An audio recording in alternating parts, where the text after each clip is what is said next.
On the night of December 29th, 1920, the main street of Midleton was briefly transformed into a battleground. A century on, we revisit this historic event as we tour the key sites of the ambush. We meet Damon Shields from the Midleton Archaeology and Heritage Project, who has done extensive research on this event. Hi Damien, we're here in the Midleton Garda Station. You might tell us a little bit about what happened here on the night of the 29th of December 1920. No problem, Ciara. Look, if we'd been here during the War of Independence, it'd be a very similar scene, because back then this was the Royal Irish Constabulary Barracks. So this is where the RIC and the Black and Tans were based. And every evening they would go out this entrance that's behind us here. They would make their way, they turned left up onto the main street.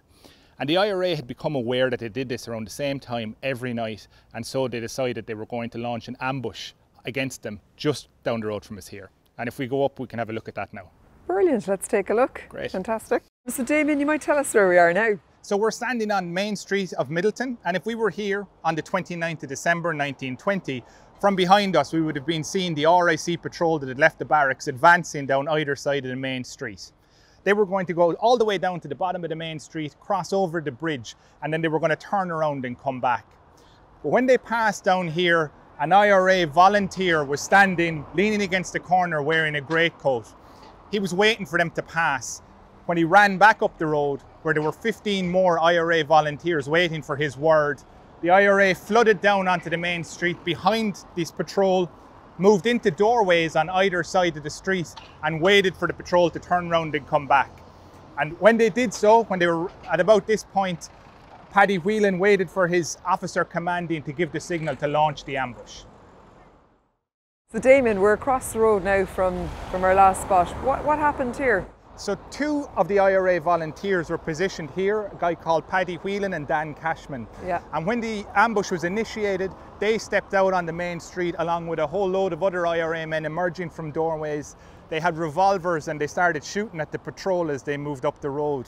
One of the RIC patrol was mortally wounded in and around this intersection here, and Paddy Whelan left quite an emotive account about speaking to this man as he was bleeding out on the road. It was something that really impacted Whelan, I think, to witness that. Another RIC man who had heard the firing came running up Church Lane behind us, and he opened fire here and struck Dan Cashman in the chest. But Cashman was carrying a cigarette case in his breast pocket, and it saved his life. This is the location where Dermot Hurley, who was in command of the IRA, went into the doorway, and he was the one who was going to give the signal when he had decided that the ambush was to start. And so as the patrol moved up and across the bridge and turned around and came back, he waited until they were between his position and that of Paddy Whelan, who was up near Connolly Street, and then he stepped out from the doorway of the hotel with his revolver and opened fire. And that was the signal for all of the IRA volunteers to emerge and begin shooting. Tony Harper, local historian who knows pretty much everything about Midleton's history, shares a story of how the ambush affected the locals on that night. On the night of the ambush, Midleton Cinema, the Southern Star, the first cinema in the town, was showing a movie, and they had plenty of people in. Of course, the movie was silent. So when the shooting started at the lower end of Main Street, the manager heard it.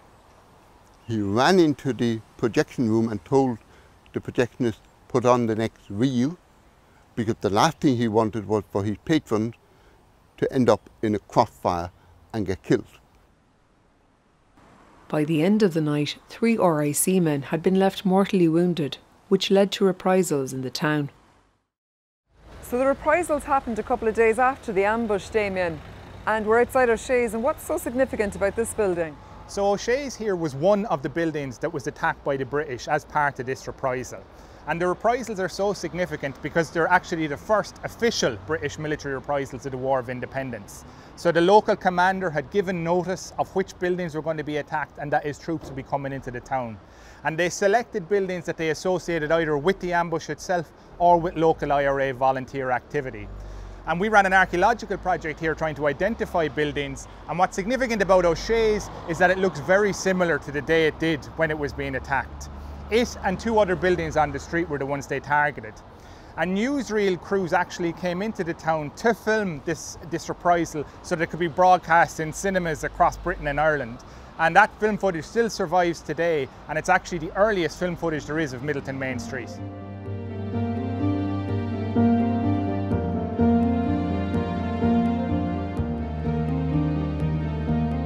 We now visit the Holy Rosary Cemetery, where Tony outlines the fate of some of the men involved in the ambush. Tony, who's buried here?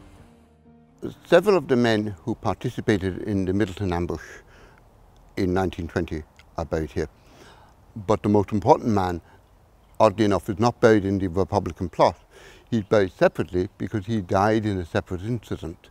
And that is Diarmaid Hurley, who came from Kilbrittain in West Cork.